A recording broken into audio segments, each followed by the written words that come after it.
Do you understand what happens to informants? They vanish without a trace. These words came from Blair Pierce, a 17-year-old girl with perfect highlights glowing in the afternoon sunlight at Millbrook's downtown bus terminal. The designer leather coat she wore likely exceeded what most families paid in monthly housing costs. She positioned herself close enough for Reese Morgan to detect her vanilla scent mingled with something more intense beneath, perhaps terror, perhaps rage. Reese remained motionless, her gray sweatshirt hood raised against the autumn cold, her bag straps positioned precisely on her shoulders. Her brown gaze followed Blair's hand movement as it reached toward the device Reese gripped, though she made no attempt to withdraw it. The surroundings showed the 4:30 rush hour casting elongated shadows across the walkway. People rushing past wore earbuds, their gazes lowered, acting oblivious to the confrontation developing near the transit timetable display. Blair spoke again, demanding acknowledgement. Her immaculately groomed fingers grasped Reese's phone display. Two additional girls positioned themselves like supports beside her.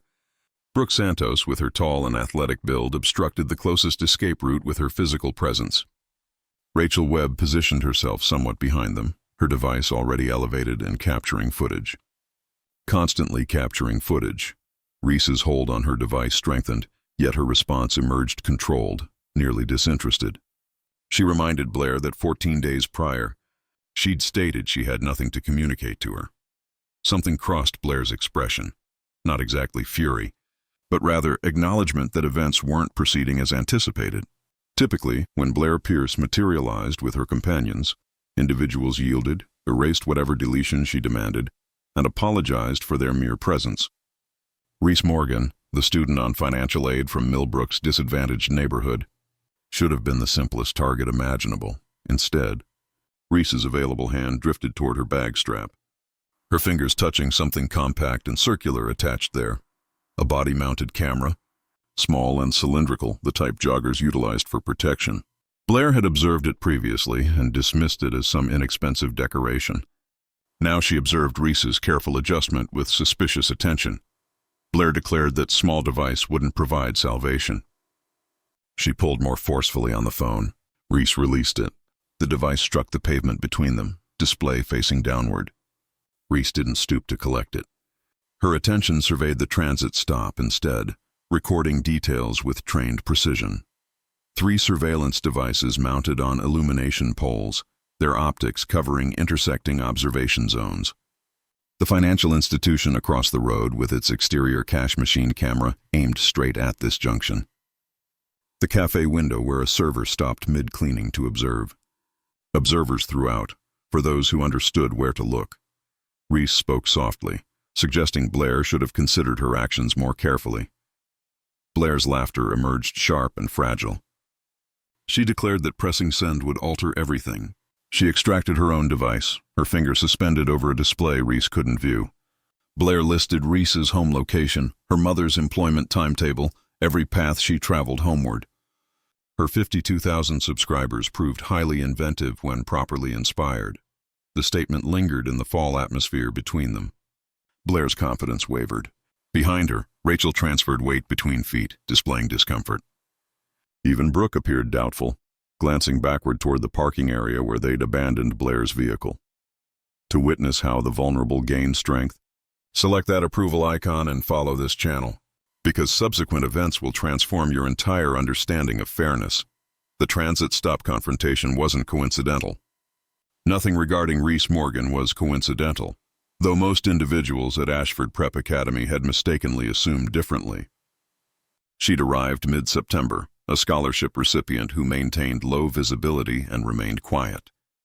Ideal prey for someone like Blair Pierce, whose family designation adorned the liberal arts structure and whose social media narratives established fashion movements across multiple states.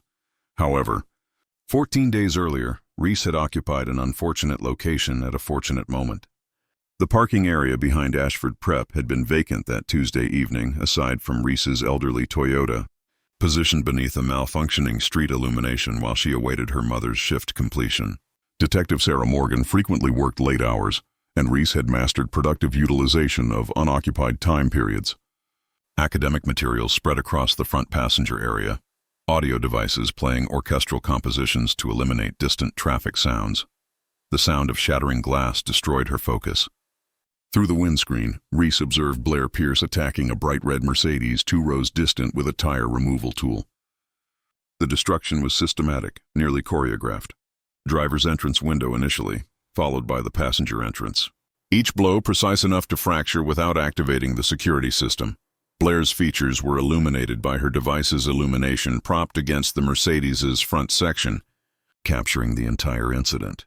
Reese's hand moved toward her dashboard camera before conscious awareness materialized. The equipment her mother had demanded installing 6 months previously following an unsolved collision incident in their community. Constantly capturing when the motor operated, transferring recordings to cloud backup the moment it identified movement. The complete vandalism required 90 seconds. Blair concluded with a spray-painted communication across the front section, the language too vulgar to represent anything except personal. Then she departed, red rear illuminations vanishing around the bend. Abandoning only fractured glass sparkling beneath the streetlight Reese's vehicle had circumvented. Reese remained frozen for a complete minute before extracting her device. Her mother's voice resonated in her recollection from numerous dinner table discussions regarding evidence maintenance. Record everything: temporal data, calendar data, position, observers when feasible. Allow the framework to function.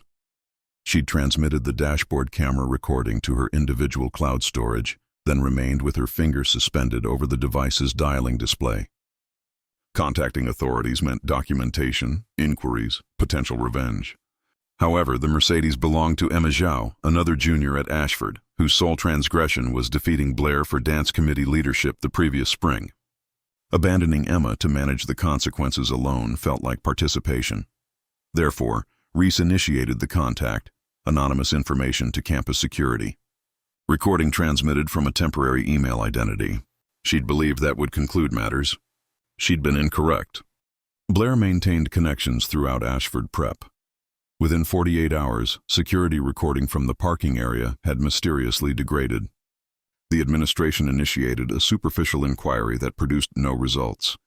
And somehow, through channels Reese still didn't completely comprehend, information had returned to Blair that someone had observed the vandalism, someone possessing evidence, Rachel Webb, Blair's social media coordinator and digital investigator, had invested 1 week reducing possibilities. Elimination process, essentially. Only 3 vehicles had occupied the area that evening, according to the security entrance record. Emma's Mercedes now destroyed, Blair's Range Rover obviously excluded, and a 15-year-old Toyota registered to Sarah Morgan. The initial communication had materialized in Reese's social media private messages on a Thursday morning, merely a captured image of her mother's vehicle with the registration marker visible, followed by a solitary word, observing. That's when Reese initiated recording everything. The body-mounted camera arrived initially. Her mother possessed a spare from an abandoned jogging practice gathering particles in the storage area. Reese attached it to her bag strap, positioned at chest elevation for optimal capture perspective. When classmates inquired about it, she responded dismissively and described it as a protection precaution. The personal information exposure threats had commenced by then regardless, sufficiently straightforward to rationalize. The intimidation intensified in stages, each more intrusive than the previous. Blair's initial action was social, transforming Reese into a ghost at Ashford Prep. Dining tables emptied when she approached. Group assignment associates requested reassignments. Even instructors seemed to circumvent selecting her, as if her social isolation might transfer through visual contact. Then arrived the digital offensive. Rachel established the fraudulent identity on a Monday morning. Account designation, Reese's Secrets. The profile image was an obscured photograph of Reese from behind, threatening and anonymous. The biography simply stated she'd been observing. Now they observed back. The initial publication was a digitally manipulated video displaying Reese supposedly stealing from the pharmacy downtown. Professional standard. Flawlessly edited, completely fabricated. Within 2 hours, it had accumulated 500 observations and increasing. Students murmured in corridors. Instructors provided her suspicious examinations. The principal summoned her into his chamber for a discussion regarding integrity that made her skin crawl with unfairness. Reese occupied Principal Vance's oak-decorated chamber, the filled shelving units and framed credentials closing around her, and recited her justification with mechanical composure. She explained that video was manufactured. She could supply documentation for every transaction she completed that day. She could demonstrate the path she traveled with temporal position information. She could establish this was intimidation. Principal Vance had folded his hands across his workspace, his expression captured between understanding and exhaustion. He addressed her formally, explaining he comprehended the difficulty. That contemporary teenagers confront pressures his generation never imagined, but creating accusations about her classmates wouldn't improve her circumstances. Perhaps if she concentrated more on integration rather than prominence. Integration? Reese had repeated the terminology flatly. He meant remaining quiet while someone destroys her reputation with fabrications. He clarified he meant selecting her conflicts prudently. His manner sharpened. The Pierce family had provided generously to this institution. He wasn't suggesting she'd committed anything inappropriate, but he was suggesting that sometimes the mature selection is releasing matters. Reese had departed that chamber comprehending precisely where she stood. The framework wasn't going to shield her. Adults would avert their gaze as long as it proved convenient. If she desired fairness, she'd have to construct the case independently. Therefore, she initiated maintaining the record. Every incident recorded with the precision her mother applied to law enforcement documentation. Calendar data, temporal data, position, observers present, captured images of every threatening communication back to 3 separate cloud identities, photographs of her vandalized storage compartment, the spray-painted term informant still visible in her devices collection, audio captures of Blair's confrontations recorded on the body-mounted camera that suddenly seemed less like excessive caution and more like survival equipment. By the conclusion of week 2, Reese had 47 recorded incidents. She assembled them into a solitary file, structured according to Title IX complaint standards she'd investigated at 2 in the morning. The electronic message she transmitted to Ms. Ortiz, Ashford's Title IX coordinator, was a masterwork of legal precision, subject designation, ongoing intimidation recording request with temporal acknowledgement. The message body presented patterns, intensification, failures of institutional response. She duplicated Principal Vance, the school counselor, and the district superintendent. At the bottom, a solitary line in emphasized text. This constitutes formal notification under Title IX of the Education Amendments Act of 1972. Institutional responsibility attaches upon receipt. Ms. Ortiz had responded within 60 minutes. A brief acknowledgement, carefully neutral, but Reese could interpret between the phrases. The institution was now legally required to investigate. The chronometer had initiated on institutional responsibility. Whatever transpired subsequently, there would be a paper trail. 3 days later, Blair cornered Reese in the library. The school library at Ashford Prep occupied the complete 3rd level of the liberal arts structure, all elevated ceilings and floor-to-ceiling windows that flooded the space with natural illumination. Reese had claimed a study compartment in the rear corner, surrounded by dusty reference volumes nobody accessed anymore. It was quiet here, protected, until it wasn't. Blair materialized between the shelving units, her entrance timed perfectly to coincide with the librarian's meal break. Rachel and Brooke followed, forming a loose semicircle that confined Reese into the corner. No cameras here, no observers, just rows of forgotten publications and the distant hum of the climate system. Blair's voice was soft, nearly conversational. She stated Reese had transmitted a complaint to Title IX regarding her.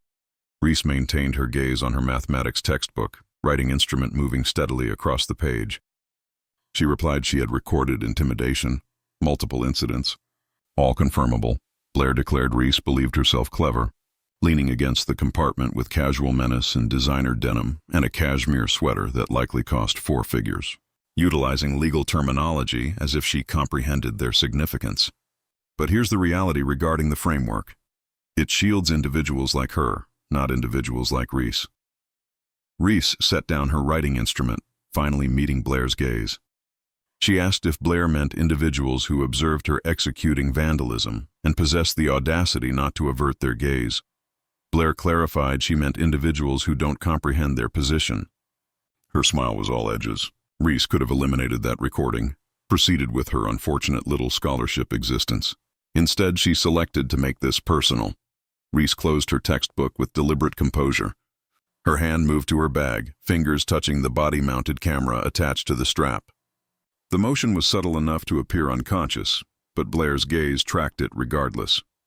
Reese spoke quietly, identifying this as textbook criminal intimidation under State Code 18911. Attempting to compel someone into withholding evidence through threats of harm, Class 2 misdemeanor. Potential felony enhancement if the underlying crime is serious enough. The silence that followed was sharp enough to cut. Rachel and Brooke exchanged glances. Blair's smile froze, then cracked into something uglier. She questioned whether Reese memorized statute numbers, her laughter hollow.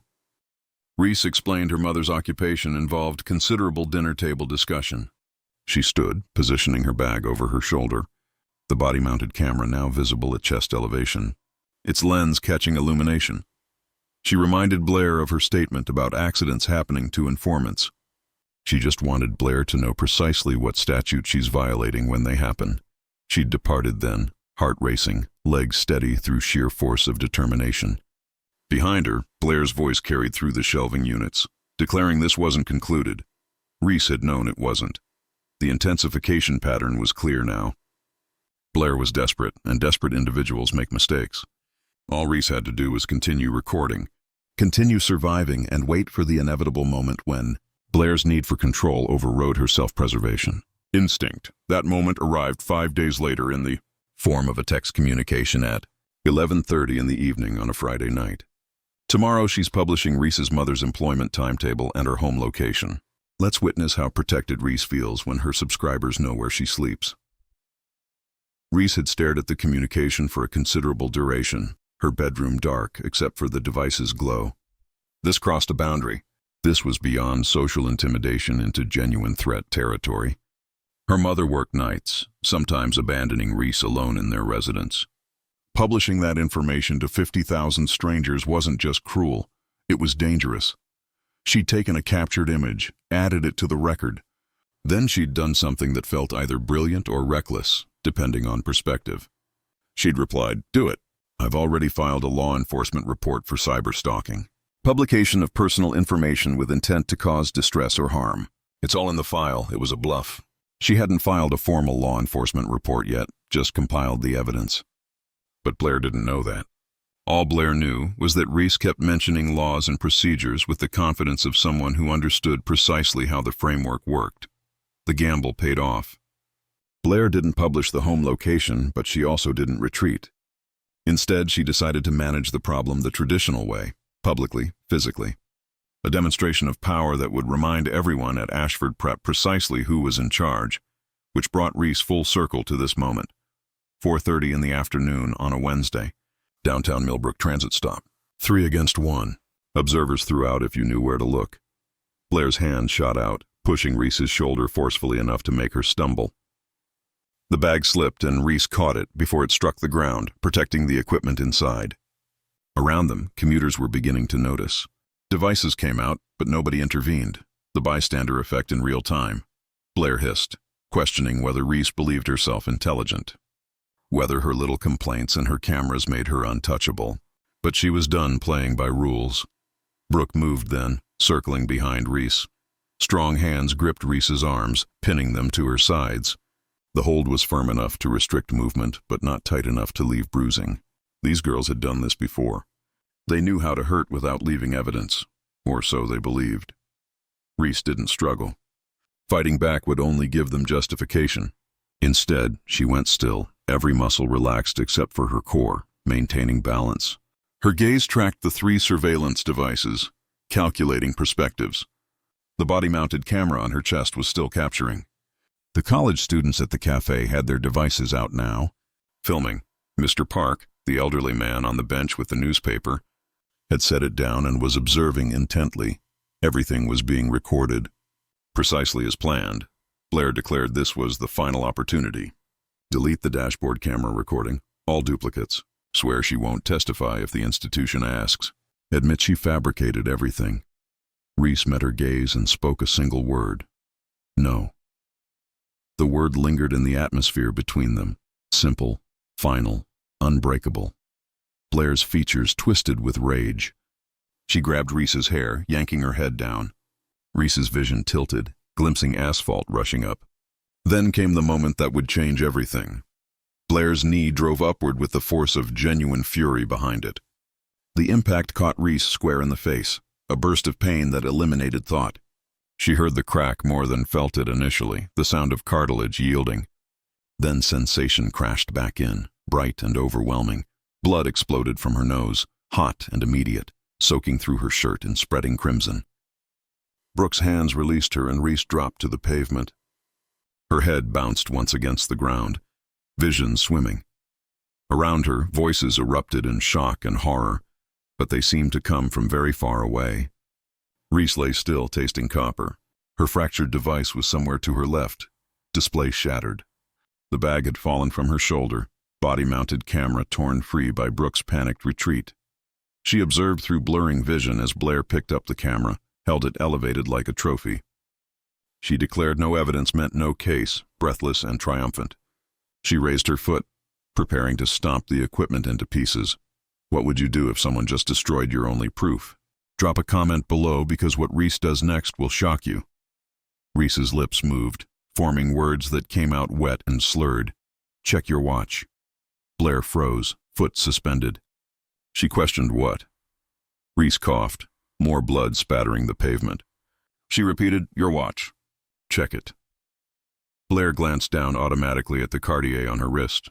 Rose gold, distinctive, expensive, a gift from her father for her 17th birthday, worn every single day. The kind of watch you could identify in a photograph, even from a distance. Reese's smile was horrible, all blood and broken teeth. She spoke of timestamp. Every camera here just captured her assaulting someone. Date, time, location. That watch is in every frame. Understanding dawned across Blair's face like sunrise in reverse.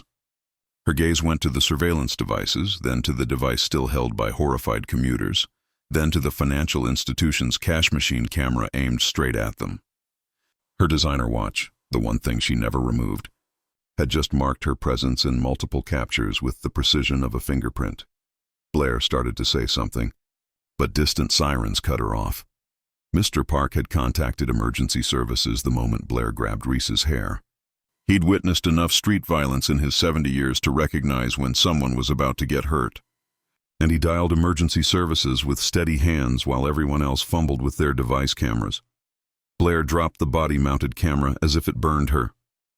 She claimed this was self-defense, that Reese attacked her first. But Reese was still on the ground, bloodied and defensive.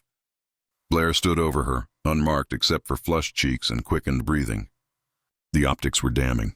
Rachel said they needed to go, backing away. Her device was still elevated, still capturing, her face pale with shock. She urged Blair they needed to depart right now. Brooke had already reached the parking area, running despite the ankle she'd twisted in her haste to release Reese. Rachel followed, stumbling over her own feet.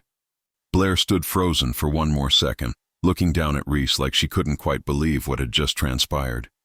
Then she ran too, designer jacket flapping, expensive sneakers slapping against pavement. By the time the law enforcement vehicle pulled up, all three girls had vanished into the maze of downtown streets.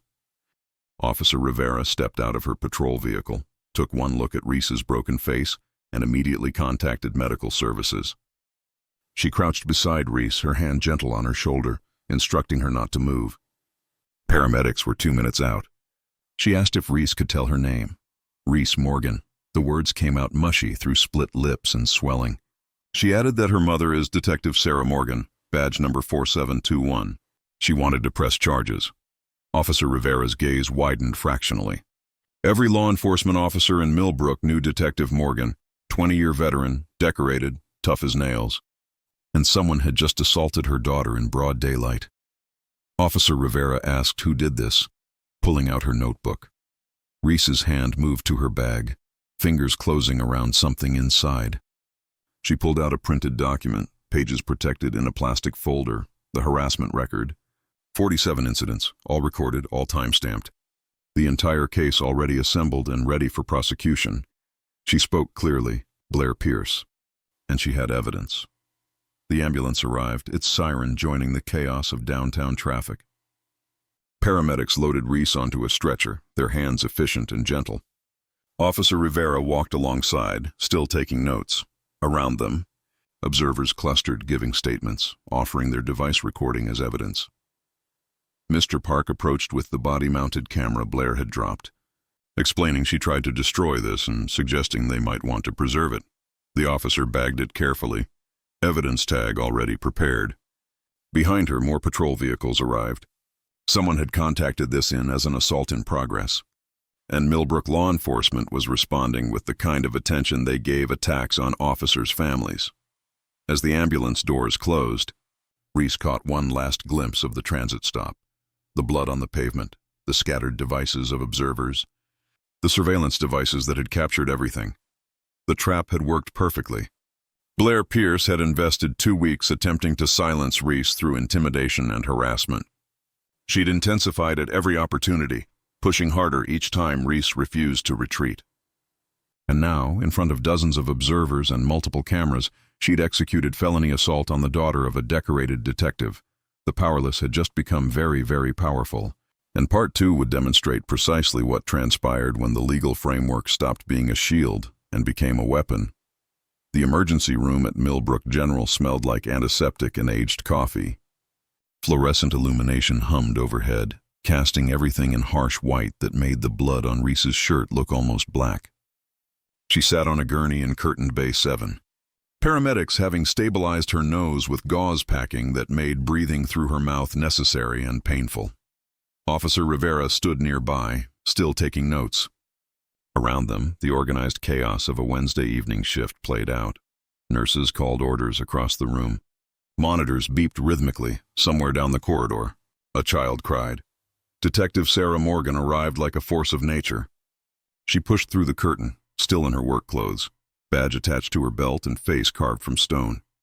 For 3 seconds, she just stared at her daughter, taking in the blood and swelling and the awful angle of Reese's nose.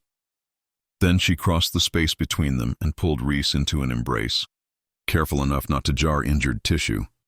Reese said into her mother's shoulder, the words muffled by gauze and emotion, that she was okay. Sarah pulled back, hands gentle on Reese's face, examining the damage with a law enforcement officer's practiced gaze.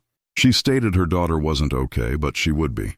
Officer Rivera cleared her throat, explaining that Detective Morgan's daughter had been very cooperative, had provided a comprehensive statement and multiple pieces of evidence. Sarah turned and Rivera actually took half a step back.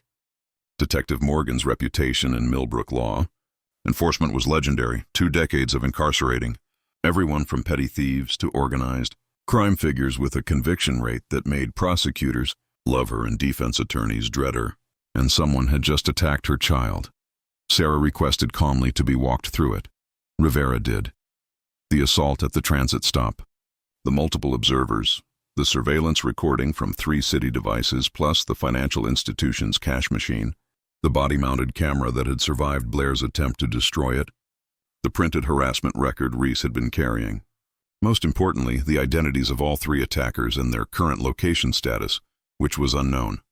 Sarah listened without interruption, her expression never changing. When Rivera finished, she simply nodded, requesting duplicates of everything, all recording, all statements, the works. And she wanted an all-points bulletin out for Blair Pierce, Rachel Webb, and Brooke Santos. Assault and battery at minimum. Potentially conspiracy if the harassment pattern holds up. Rivera explained it was already done.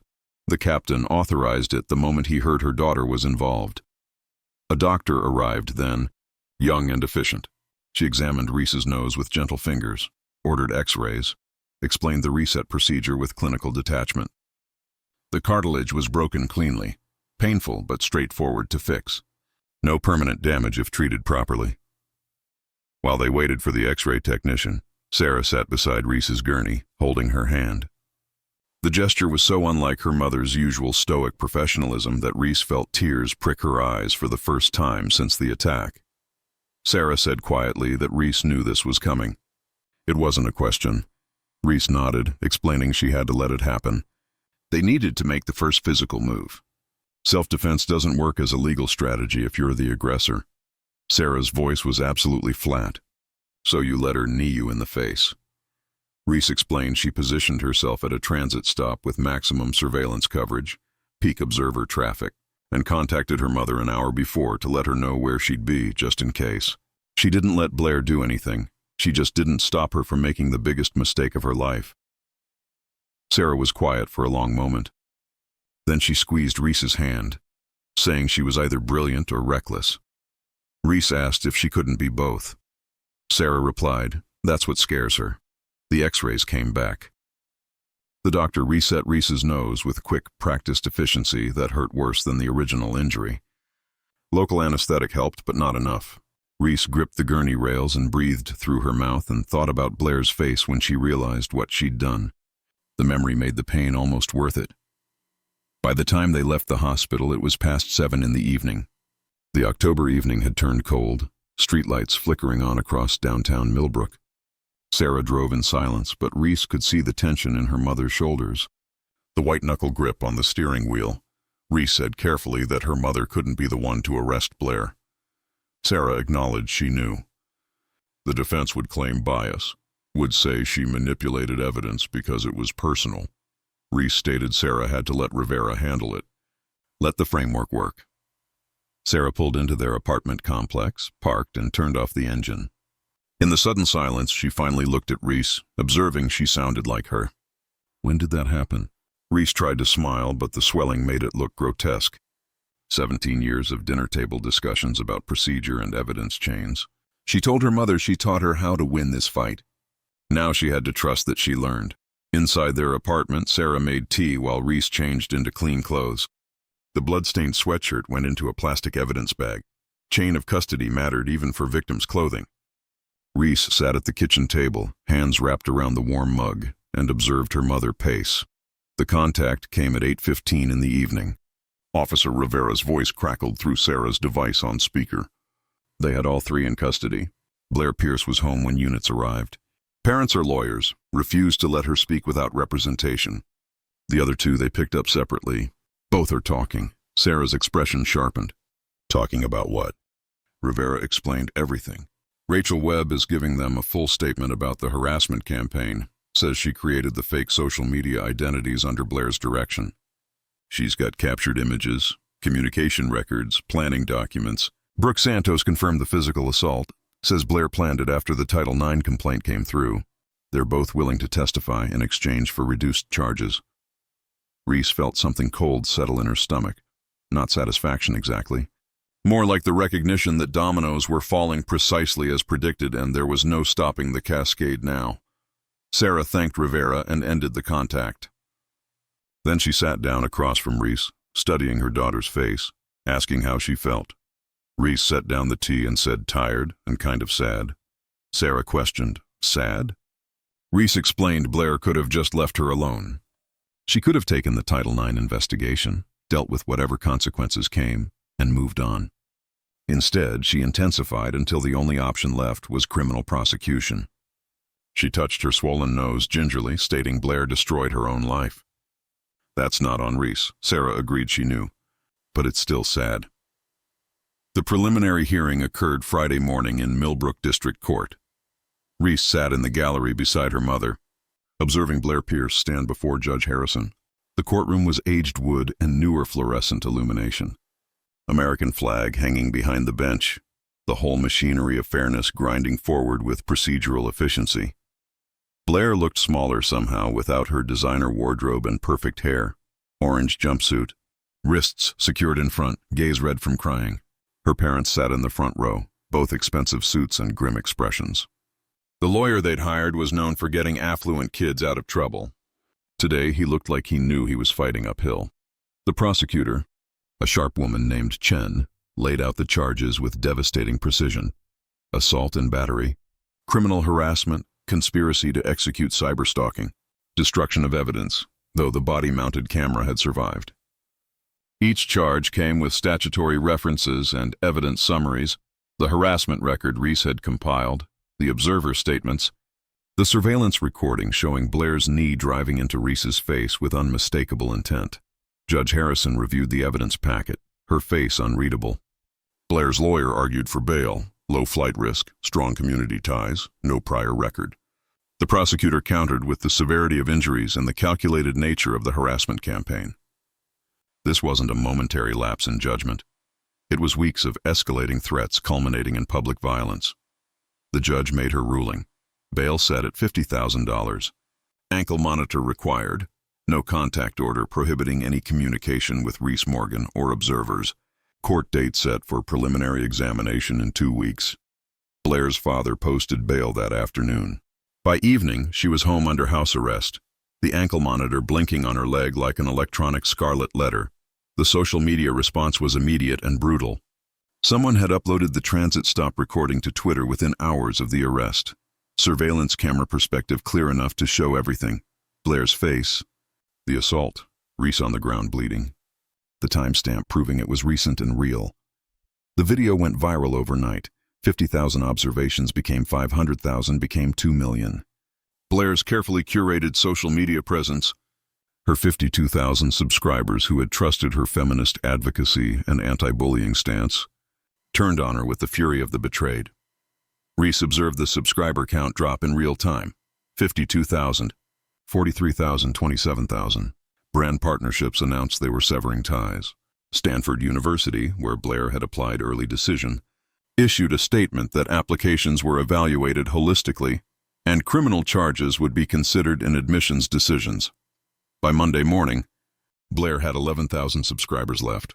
The comments on her last publication, a motivational quote about girl power from 3 weeks ago, were savage. Ashford Prep Academy announced its own investigation Tuesday morning. Principal Vance, the same administrator who had told Reese to let things go, now stood before an emergency school board meeting explaining how cyberbullying and assault had flourished under his watch. The Title IX complaint Reese had filed, the one he'd dismissed as teenage drama, was now evidence of institutional negligence. Ms. Ortiz, the Title IX coordinator, presented her findings. 47 recorded incidents over 2 weeks, multiple reports to administration, a clear pattern of escalating harassment, and repeated failures by Principal Vance to take action until legal responsibility became unavoidable. The board voted for a comprehensive policy review, mandatory anti-bullying training for all staff, anonymous reporting systems. Ms. Ortiz was promoted to assistant principal with specific oversight of student safety. Principal Vance was placed on administrative leave pending further review. The criminal case moved forward with mechanical inevitability.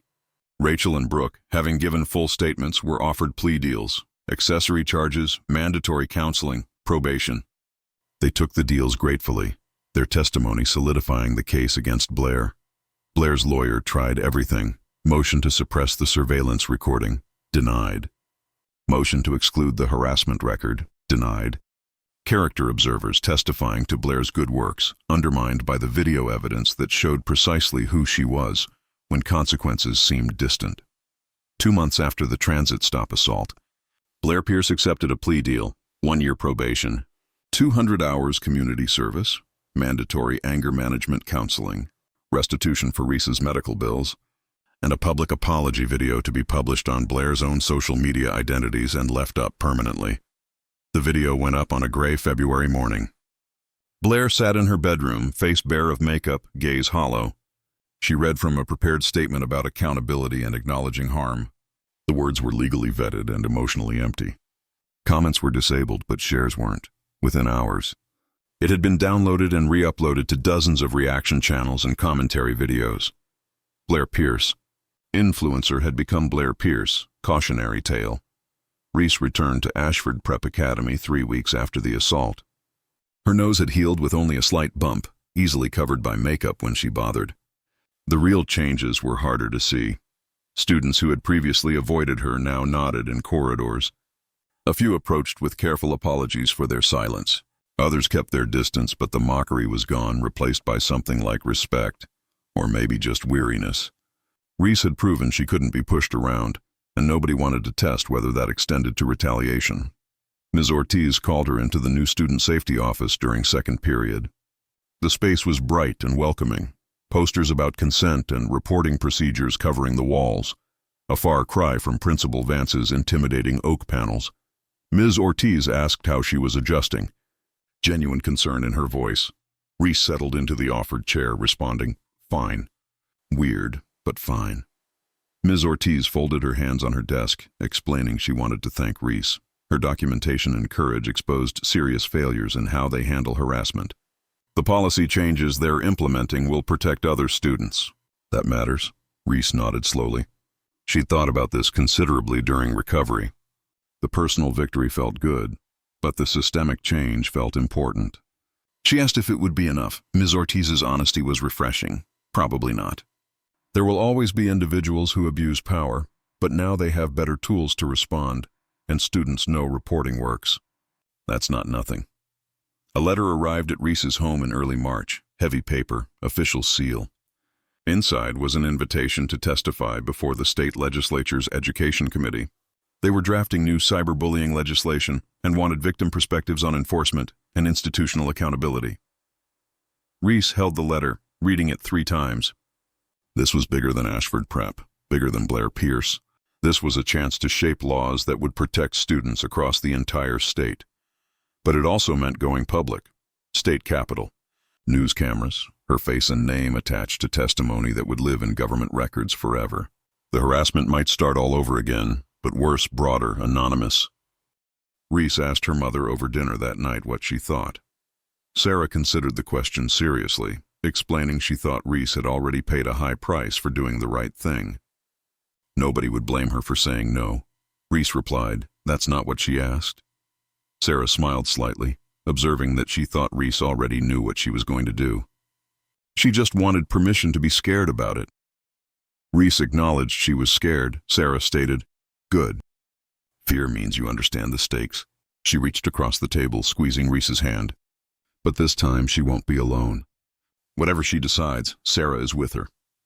Reese thought about Blair's desperate intensification, about Rachel and Brooke following orders because speaking up seemed harder than complying, about Principal Vance looking away because addressing the problem was inconvenient, about all the students at Ashford who had observed her suffer and said nothing. She thought about Mr. Park contacting emergency services when everyone else just filmed, about Ms. Ortiz pushing for change despite institutional resistance, about Officer Rivera taking a 17-year-old's evidence seriously enough to build a real case. Not everyone looked away. Some individuals helped, and maybe by going to the legislature, Reese could help build a framework where looking away became harder and helping became easier. She picked up her device, pulled up the email address from the letter, and began typing her response. 3 months later, Reese stood in the state capitol rotunda waiting to testify. The marble floors gleamed under chandeliers. Around her, lobbyists and legislators and citizens moved with purpose through the building's arteries. Somewhere above, in Committee Room 14, a microphone waited. Her mother stood beside her, solid and steady. Ms. Ortiz had driven up that morning for support. Even Emma Zhao, whose vandalized Mercedes had started this whole cascade, had come to observe. A legislative aide called Reese's name. "Time to testify." She walked toward the committee room, each step echoing. The aide held the door open. Inside, state representatives sat in a semicircle, some listening intently, others scrolling devices. The committee chair gestured to the witness table. Reese sat, adjusted the microphone, looked out at the faces that would decide whether her experience mattered enough to change laws. Then she began to speak. The testimony lasted 40 minutes. She walked the committee through the harassment, the institutional failures, the intensification to physical violence. She explained documentation strategies and why evidence preservation mattered. She answered questions about social media platforms and school policies and what would actually help vulnerable students. When she finished, the committee chair thanked her. Several representatives nodded approval. One asked for duplicates of her harassment record as a model template for the bill's enforcement guidelines. Reese stepped away from the microphone, legs shaky with adrenaline crash. In the gallery, her mother smiled. Real pride, the kind that had nothing to do with grades or achievements and everything to do with character.